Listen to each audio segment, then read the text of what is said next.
G'day and welcome to Dave's Model Workshop. I've got a bit of an update for you for my science fiction scratch build, my anti-gravity machine, the Seahorse. This is where I'm at with the interior of the cabin. So once it's all put together, let me just sort this out a little bit.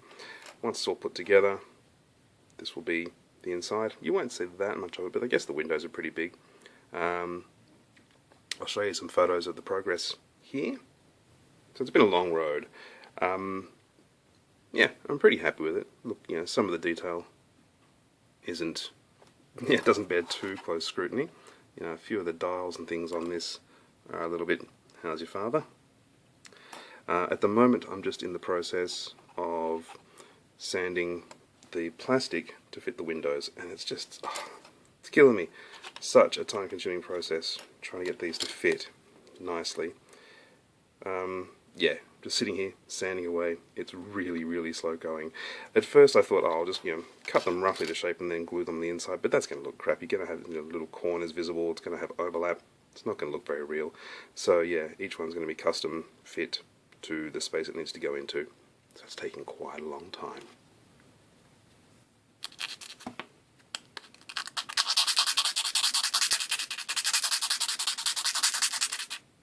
It's not very interesting. Yeah, so this was the original plan. It looks pretty cruddy. Down the bottom here, you can see the corners. You know, it doesn't sit really inside the frame. It's sitting on the inside of the wall. Rubbish. Time to fix that up.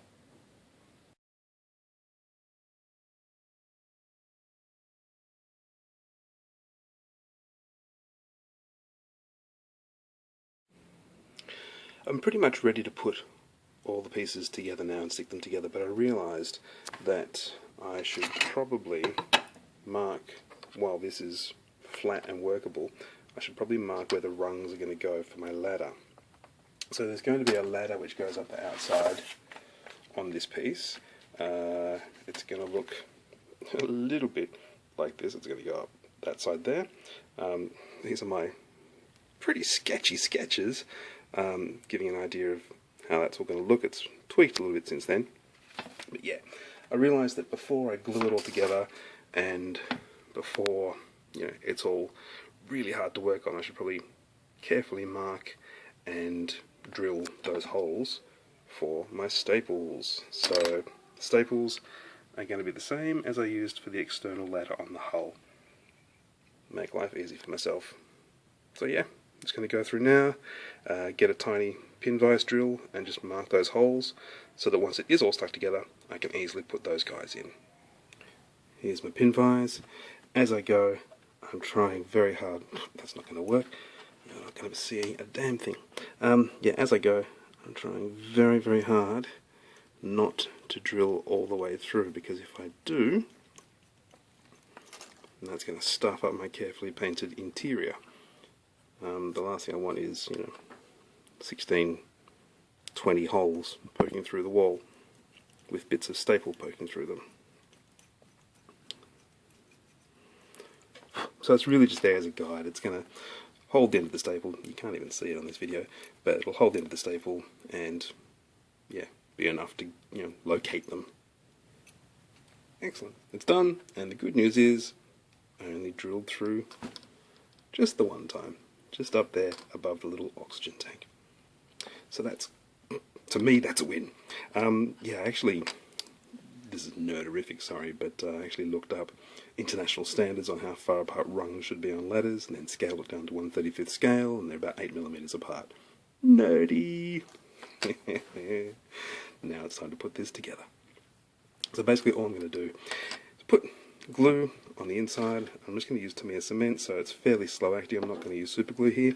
Put glue on the inside, get some elastic bands, hold the whole thing together, and hopefully I'll have a structure. I'm not going to film that because there's just going to be hands and crap in the way constantly. It's a bit too clunky to show you, but that's the plan. Let's see how it comes together. And then I'm just going to leave it overnight to dry. Once it's all nice and dry and really solid, then I'm going to sand the corners so that you get a bit more of a curved corner effect. It's not quite so harsh. So I'll show you what it looks like once I've glued it together.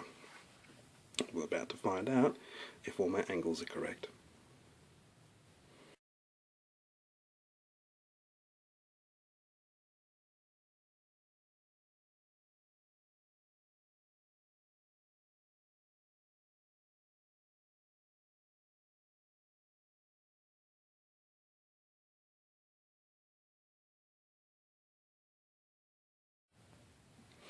Here it is, all stuck together. Look, once I put the elastic bands on, I tended to push these narrower ends inside the frame, if that makes any sense, so they didn't meet up terribly flush. So I've pushed them out a little bit, and I guess that's the beauty of using the soft drying, slow drying glue. There's a little bit of a ridge there that I'm not too jazzed about. See if I can fix that. Yeah, it's definitely pushing in a bit. So I think I'm going to just stop touching it quite so much, because that's probably not helping. What I am going to use now is just a bit of extra thin cement to really get in there along those seams. And since I'm planning to sand there anyway, I'm not too worried if it leaves a slight residue. So this stuff's great. If you haven't used this stuff before, I am a fairly recent convert to this stuff, and I love it. Because basically what you can see me doing right now, you run it along a seam and capillary action just soaks it into the seam. It's the best. It's really, really good stuff. I recommend it. If you haven't used it, you're missing out. It's really, really good. So yeah, I'm going to leave that overnight to properly dry. Just while that's drying, I am moving on to cutting the roof. So the roof, there's going to be a little sort of cutout which goes over here where the ladder is, and it's going to be a 2-level roof. Does that make sense? It's going to be like a sandwich roof, so there's going to be a little layer between them like that. Just, you know, just for visual interest basically. And all I'm using is some spare styrene and cutting a little spacer. So it's going to be, get my hand out of the way, it's going to be a double layer spacer, just, you know, for interest basically. Alrighty, it's a day later. Let's take those rubber bands off and see how it looks. I can't tell you how long I've been waiting for this. This has been, yeah, in my head, one of the highlights of this build is the moment that this bad boy is sort of in a good place. Yeah, fairly happy with that. So now I'm going to go and sand these edges, try and make them a little more rounded. They're not going to get crazy round, but anything I can do to get them a little bit rounder is good.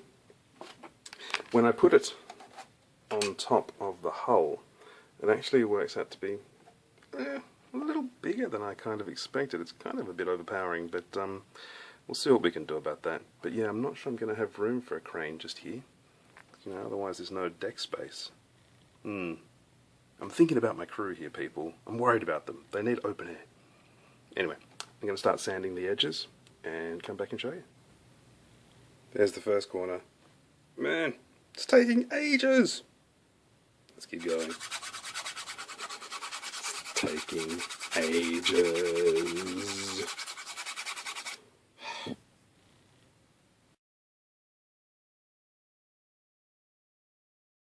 So, I'm on corner number 2, and then this corner came apart. So, I've done this corner, busy working on this corner, and then this side's come apart. Rather than keeping going and, you know, making it worse and stuffing around with the structural integrity of it, I'm going to re-glue it and wait.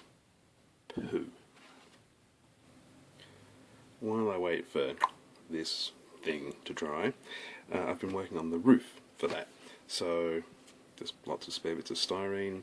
So this is going to be where the ladder comes up, and the roof of these two pieces sort of sandwiched together, so you get that really nice, interesting. Let's try and get some focus on that. It's going to be a bit tricky. Get that really nice, interesting sandwich effect. Bloody hell! Come on, come on! Too much happening in the background, I think. Come on, autofocus, you can do it. Alright, so you get this nice, interesting sandwich effect which I thought was just, you know, more interesting than having a single piece of styrene floating on the roof. There we go. So yeah, ladder comes up, roof sits on top, got a bit of a cutout for your crew member to climb up onto the roof here, and then here is going to be the lighthouse section. The lighthouse is going to be made from this, which is an old, I think halogen, I'm not at all sure, but it's an old bulb anyway from a headlight. Yeah, my car's headlight died about a year ago, and when I saw that, when I pulled it out, replacing it, I was like, that's going to be perfect for a lighthouse on top. So to give you a very, very rough idea, that's going to sit on top, and I'm going to build a structure around that to, you know, make it look more like a lighthouse, less like a bulb. Yeah, so that's the plan. So that's where we're kind of at with this at the moment.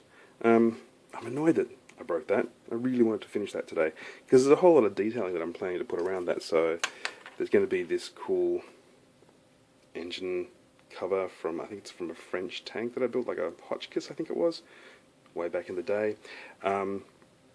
Planning to put a sort of pinstripe around it, and I've got all these cool window frames. I can't remember if I've showed you guys, but all these cool window frames that I painstakingly built. Well, there goes the camera.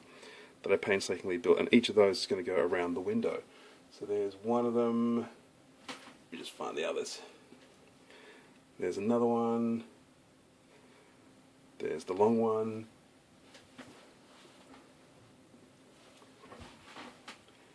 And this one goes there. So yeah, got the 4 window frames. Wanted to finish all the outside before I started sticking those on, just to make life easier for myself sanding, which I think was a smart idea in retrospect. Yeah, so I guess, you know, next time I update you guys, you'll see a bit more of this, all how it's meant to look.